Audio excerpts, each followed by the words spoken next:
ઈરાનમાં ફસાયેલ પોતાના નાગરિકોને બહાર કાઢવા માટે ઓપરેશન સિંધુ શરૂ કર્યું. ઓપરેશન સિંદૂર અંતર્ગત ભારતે ઈરાનમાં ફસાયેલા પોતાના નાગરિકોને સુરક્ષિત રીતે પાછા લાવવાનો સફળ પ્રયાસ કર્યો. ઈરાન અને ઇઝરાયલ વચ્ચે વધતી તણાવભરી સ્થિતિને ધ્યાનમાં રાખીને ભારત સરકારે આ તાત્કાલિક બચાવ અભિયાન શરૂ કર્યું.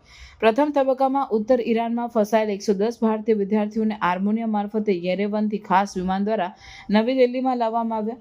વિદેશ રાજ્યમંત્રી કીર્તિવર્ધન સિંહ નવી દિલ્હીમાં વિદ્યાર્થીઓને મળ્યા અને તેમની સલામતી માટે સરકારની પ્રતિબદ્ધતા પુનઃ દોહરાવી. તેમણે જણાવ્યું કે ભારત સરકાર પોતાના નાગરિકોની સુરક્ષા માટે કોઈ પણ સંજોગોમાં પાછળ નહીં હટે. આ અભિયાન માટે ભારતીય દૂતાવાસોને ઈરાન અને આર્મેનિયામાં સંકલન કરીને વિદ્યાર્થીઓને સુરક્ષિત રીતે સરહદ પાર કરાવી હતી.